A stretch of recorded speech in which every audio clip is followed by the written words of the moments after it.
Donald Trump took a break out of his very busy schedule of destroying the country, tweeting until 4 a.m., and losing his mind over any given thing tonight to drop by the Kennedy Center and see a play at an institution that he is trying to ruin. Now, that in and of itself is not a story, but his walk on the red carpet was. Because after Trump was confronted by a Fox reporter about protests breaking out all over the country, he completely melted down. And that was apparent to everyone, including Melania, who was pretty disturbed in her scheduled time with Trump. We're going to get into it all. But before we do, if I could quickly ask you to leave a like on this video. And if you haven't already and you enjoy our channel, to hit that subscribe button. It goes a long way in supporting the work that we are doing on this channel. But before we get into Trump's meltdown, of course, we need a bit of context on the story that got him so upset on the red carpet. And that was Rachel Maddow breaking it all down here. This Saturday, it's Flag Day. Happy Flag Day. It's also President Trump's birthday. It's also the day of his big North Korean dictator-style military parade in Washington. More tanks and guns unloading this afternoon outside Washington, D.C. Look at that. Saturday is also the day organizers are planning the next very large nationwide day of protest against Trump and what Trump is doing to the country. Even as Trump panics and inexplicably calls in the military over protests in Los Angeles, this Saturday's protests are being organized by a large coalition of groups and grassroots organizers in all 50 states, all across the country. They're calling it No Kings, the No Kings Day of Defiance.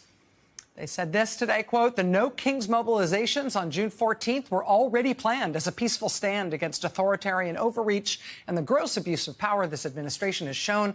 Now, this military escalation," meaning what's happening in Los Angeles, "only confirms what we have known. This government wants to rule by force, not serve the people. From major cities to small towns, we will rise together and say we reject political violence. We reject fear as governance. We reject the myth that only some deserve freedom." On Saturday, June 14th, more than 1,800 rallies will take place across the country, peaceful, organized, and united. The No Kings movement has posted a map online showing where those 1,800-plus rallies will be held. I should tell you, and I think this is important, of those 1,800, more than 100 of those have been added to the map since Trump announced that he was sending the National Guard into L.A. If he was hoping to get people to not protest, it's backfiring. Organizers are going to hold a series of online trainings this week ahead of the big day. Tomorrow, it's a Know Your Rights training that they're doing nationwide by Zoom so people can better understand how to interact with law enforcement or provocateurs during the demonstrations. Then 2 days later, on Thursday, another big nationwide Zoom call. They're calling it a pre-mobilization mass call. That's for anybody who's planning to participate. Potentially tens of thousands of people are going to be on that call. It's basically just to talk strategy ahead of the big day Saturday.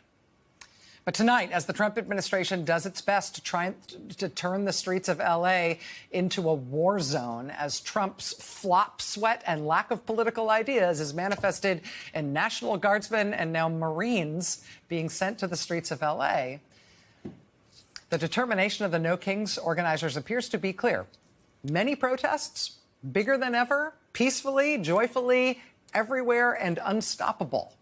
There's nothing he fears more. Now, we will see in just a second why that story is such important context, but I am so excited for the 14th because it's not Donald Trump's birthday. We're not celebrating that. We're not allowing him to play dictator. It is No King's Day, and Americans across the country will be uniting to oppose this authoritarian administration that continues to fail in everything that it does. And that's how Donald Trump started getting so upset, because he went full taco when he was asked about some trade deals that just aren't coming through. Then we're going to get to him asked about the protest. My question is on trade. Would you be willing to extend the deadline for trade talks with these countries? I would, but I don't think we're going to have that necessity.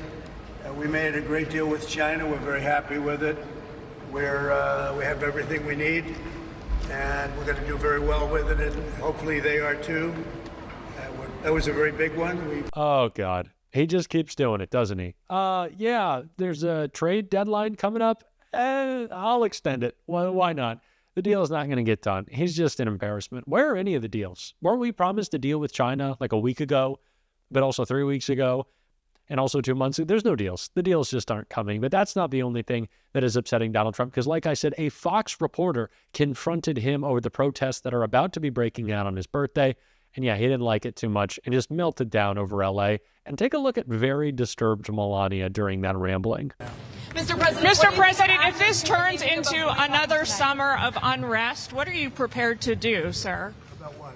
If this turns, well, the protests have spread now to 16 cities across the U.S. If this turns in... That's what you're saying. Do I believe you? I don't think so. Well, I got that from the I Fox can tell News you brain that room. What we have is a situation in Los Angeles that was caused by gross incompetence. They didn't have the police to handle it. The police were asking us to come in. They were very late. We had to go in to save a lot of ICE officers, as you know, who were held up. They were holed up in a building, and they were being attacked. And the military went in, the National Guard went in and got them. The police weren't able, unfortunately, to move fast enough, but we moved fast enough. And while we were there, we stayed there, and we stopped tremendous destruction and death. We stopped death. We stopped a lot. And if you look at them cutting up and breaking up the sidewalk and getting it and using it as a weapon, did you see that with the curb? Where they're breaking up the curb, nice curb, and they break it up with a hammer because they couldn't get the bricks in. You know, they got caught with the bricks. We have them under arrest. They were bringing bricks in to throw at our police, to throw at our National Guard, and to throw at people. And they couldn't get them in because we got them. And after we got them, they went and took a big hammer and started breaking up the concrete sidewalk and curb, and they were handing it out to people to throw and drop on cars. You saw what they did, the damage.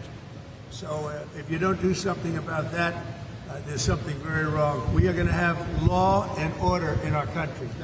So I'm sure that somewhere in Melania's contract, it does stipulate that every once in a while she has to get out of the house with Trump, but it clearly doesn't say anything about how her face looks. Or maybe that's just like the plastic surgery. I don't know. If you ask me, her and Trump are actually starting to look more and more identical every day. I don't know if they're doing the same orange makeup. Melania doesn't live at the White House, so I know that the containers aren't getting switched up. The Sephora products are not being exchanged between them. But she did not seem to be enjoying her husband's meltdown. I really don't know who could, except for apparently anyone who's willing to fully embrace the cult of Trump. And we talked about this just a few hours ago in a video about how Trump screamed the soldiers that would be behind him at Fort Bragg to make sure they were giving their full commitment, not to their oath to the Constitution, not even to our country, but to Trump. And that is what Trump is expecting out of those he is sending to LA right now. And Tim Kaine called out how scary that is.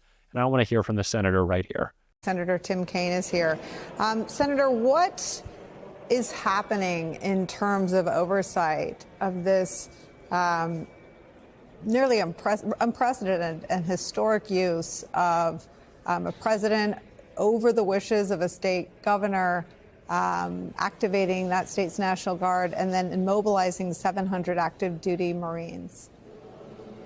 Nicole, this is hugely problematic. I think it's illegal, unprecedented, and I think it is a very dangerous priority, and I expressed that position in an Armed Services Committee hearing yesterday. The National Guard, let's start there. This is a partnership that goes back centuries between the president and governors and guardsmen and women. And the Guard is a partnership between presidents and governors. It's not a battering ram to be used against states. The Guard gets deployed when a governor asks for it, or sometimes the president will ask a governor to loan troops to an endeavor. I did that when I was governor of Virginia. I lent Virginia Guard members to assist President George W. Bush on border operations. But it's a cooperative arrangement, a partnership, not a tool and not a bludgeon. The president's use of it is escalatory.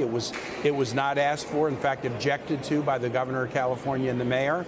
My friends in Los Angeles that I've reached out to, I said, are these protests generally peaceful with a few bad apples, or are they too violent and out of control? And they all came back and said, generally peaceful, a few bad apples. That's what local law enforcement is for. And frankly, if the president thought that the federal agents needed some more assistance, he could have sent federal law enforcement, marshals, FBI, DEA. The choice to not do that, but instead flood the zone with Marines and National Guard, is to intimidate protests that Donald Trump does not like. He's using this for political ends and to distract people's attention. We're writing the defense bill right now, and you can be sure that my colleagues and I will be offering proposals to dramatically limit the ability of a president to use the military like his own palace guard in the way that President Trump is doing now. It strikes me that General John Kelly, Donald Trump's former chief of staff, took the extraordinary step for a general and the former chief of staff of going on the record in a recorded interview and warning the country of just this, of what Donald Trump might do to active duty military in terms of deployments on the streets of American cities.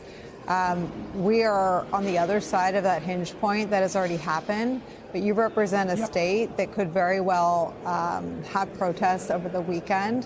What have you learned from the last 48 hours in California that you can apply this weekend in Virginia? Well, there will be peaceful protests in Virginia this weekend. There's sort of a No King's Day set of events all around the country on June 14. And there will be a number of Virginia cities where there will be peaceful protests. Look, the First Amendment to the Constitution, which a Virginian, James Madison, drafted, says that Americans are guaranteed the right to peacefully assemble and petition government for redress of grievances. That was put in the Constitution not just to protect individuals. It was put in there because there was a belief that candid and robust discussion of views, even dissenting views, would help American democracy function better. So the first thing I'm saying to all Virginians and all Americans is Donald Trump, through use of the military, may be trying to frighten you away from using your First Amendment rights. Don't let it work. We're coming up on the 250th anniversary of American democracy in 2026, and we need brave, patriotic Americans who will not just embrace but will act upon their constitutional rights. Peacefully assemble and petition government to fix what's going wrong. And under this administration, an awful lot is going wrong with the economy, with mistreatment of all kinds of people, and with using the military in this way. So I'm encouraging people to be active, be peaceful, but be active. We need brave patriots to be active right now. This is a story that we cannot overlook, not just the abuses of power over our military that Donald Trump is carrying forth, but how he is deliberately trying to build an armed services that is loyal to him. And not just him, his executive orders as well. That was so important to me in that report that we saw Senator Patty Murray bring up to Pete Hegseth, that there are screenings saying that you have to pledge loyalty to whatever Donald Trump passes, his agenda. So if he tweets crazy things in the middle of the night, what, you swear an oath to that? It is absurd. It is scary. We got to call it out. We're certainly going to be doing so on this show. And if you want to support that and support independent media, of course, as always, you can hit that subscribe button. We're getting pretty close to 1 million. You can leave a like on this video. And if you stuck around at the end, you can drop a blue heart in the comments. And until next time, I'll see you soon.